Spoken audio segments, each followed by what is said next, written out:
Once again, thank you for being here. I want to introduce the first reader here tonight.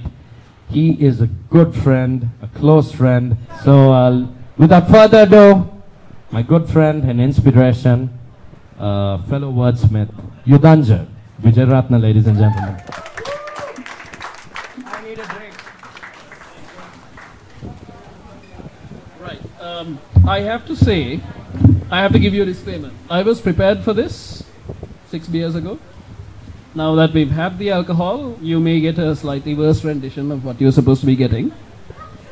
And in light of the discussion of Freddie Mercury, I have something very important to say. How many of you like Freddie Mercury?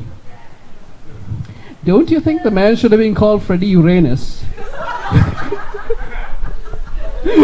Right. Like I said, I was sober once. Right? So, today, I'm going to read to you about a man called Jeremy Decibel. If you know someone by that name or description, it's not him. It's not him. So, he's an ad agency guy who has just lost his job. And he's gone on a massive bender, and he's just getting out of it. So this is where we start.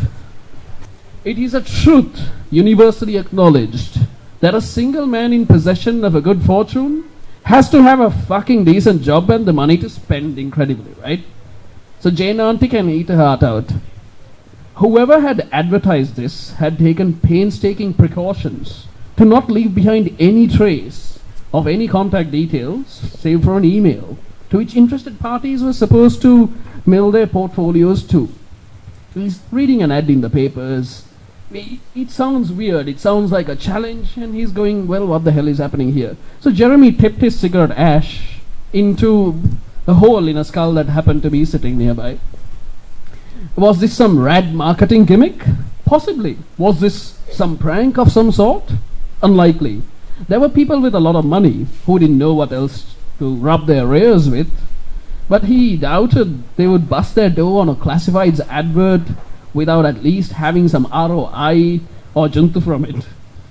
Maybe this was a new method to collect together a resource pool of talent from across the spectrum. This is what happens when you think like an ad agency guy. Everything has to be interesting. So he massaged his temples, comprehended with astute certainty what it must feel like to have been skull-fucked by a racehorse from the inside. He thought. So you know Tommy wrote this.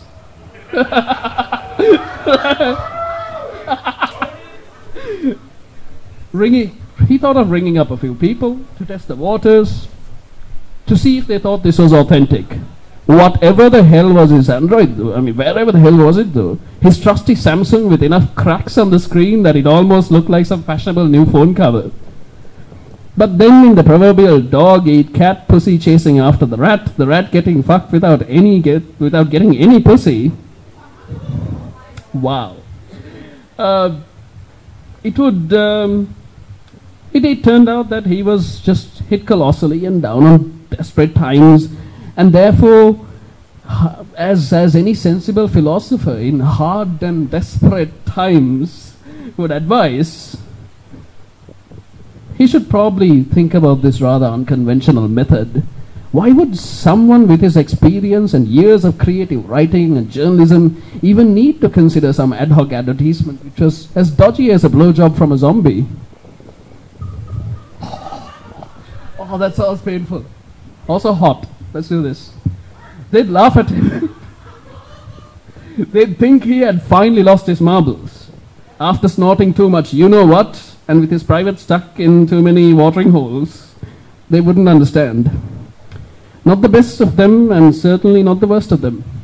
So he took one last puff, took his time, closed his eyes, exhaled out the tendrils of smoke, put out the cigarette, was ready to take another when his eyes fell upon a glass shelf on the wall right opposite him. Home to his awards, his journalism, spread out his certificates for all to see, vintage single-issue comics. His heart sank because he realized that he was a pretty miserable motherfucker. You see, Jeremy had just lost his job. just why this endless philosophizing was taking place. As a senior creative writer, there were certain things that you were not supposed to do.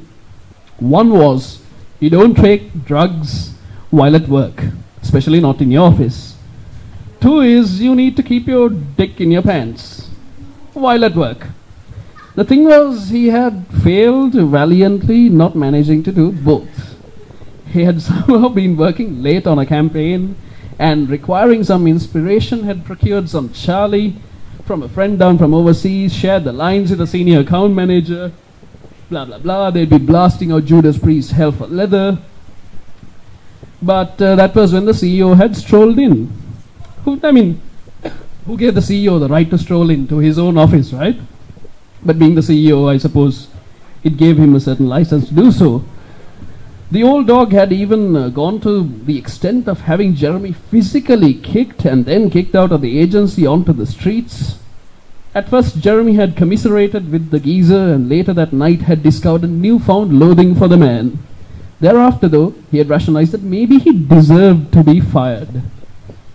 If maybe not for breaking office regulations and maybe not for all the drugs, but maybe for also having intercourse with the CEO's wife in his own agency. So a wicked smile sketched itself on his face. Even smiling made his head throb, and the devil kind of danced inside. He smiled anyway. He thought of the pain in the ass ritual about having to organize his work portfolio, rework his curriculum vitae, walk into job interviews, the process, the waiting period, and Sri Lanka is a small place that thrived on gossip. And this isle would definitely find nourishment in the business that had just happened to Jeremy. Good old Sri Lanka, where prejudice is free and apathy is complementary. So, being a small pond and seeing that all the fish in the creative industry swam together, he probably figured out that he should take another look at this newspaper ad. His watery eyes zoomed in and locked on one particular sentence: a very handsome monetary compensation for anyone that survives 31 days in October on an undisclosed property. Nothing about this sounded right. Nothing in this advert even remotely sounded normal.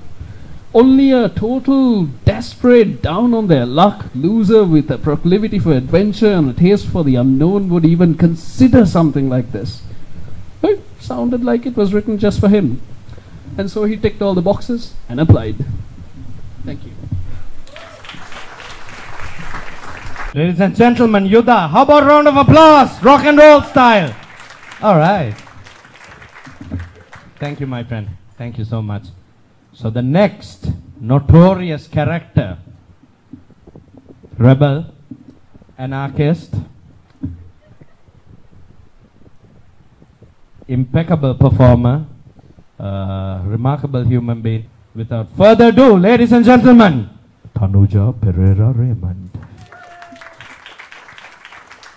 Thank you, guys. I'm a bit nervous today. This is totally out of my comfort zone, as some of you know. So I think Suresh has done plenty of talking, so I'm not going to waste any more time chit-chatting. I'll just do my piece. The thing that should not be. There are many stories that are frequented.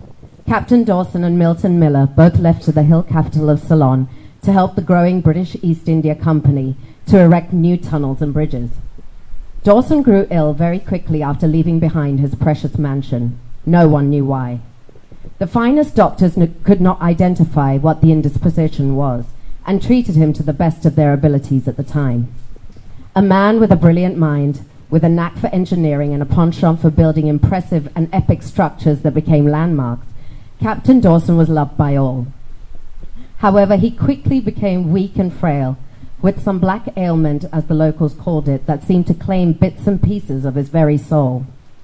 He passed away not 5 years after supervising and completing work on projects he was involved in.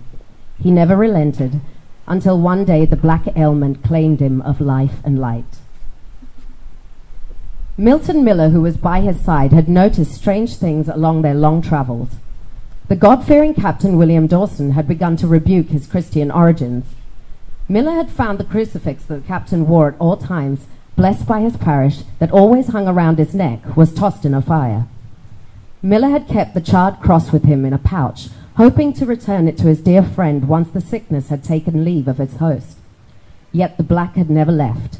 It seemed to manifest itself in the great captain's dreams, turning them into nightmares as surely as blood is turned into milk and wine into vinegar.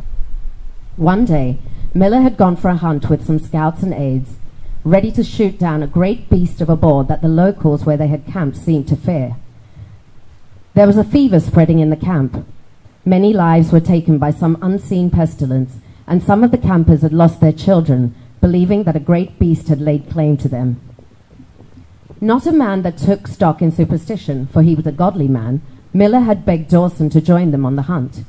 But seeing as the look of his friend's person, that his blackening rims eclipsed his otherwise clear light blue baby eyes, the sores showing along his face, had declined the offer.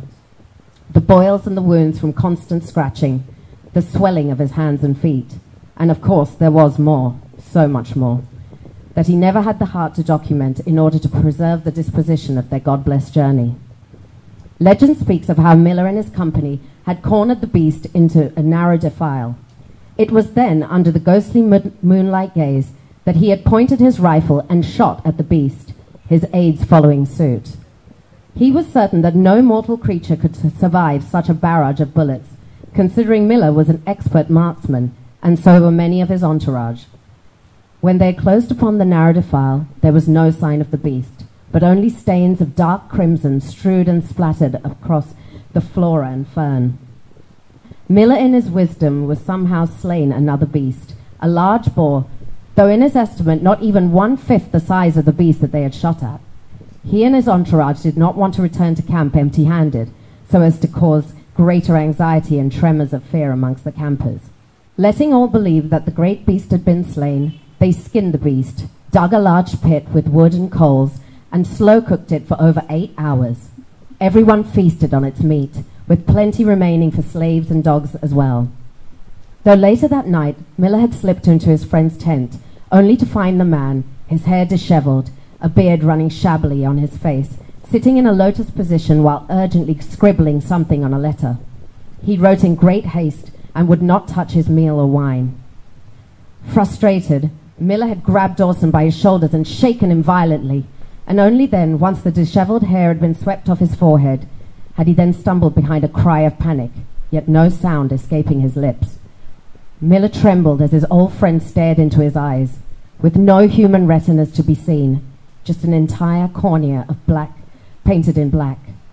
His friend was missing teeth and seemed to point a stub of a finger chewed to the bone at him accusingly, saying something in a language that even ancient Sumerians could not comprehend. It was then that Miller had noticed large chunks of matted fur and dried deep crimson blood all over the tent. Dawson at that point began to vomit out large chunks of blood. In its contents were shiny little things that sparkled with a sheen. Upon close inspection, he realized the bullets discharged from his own rifle.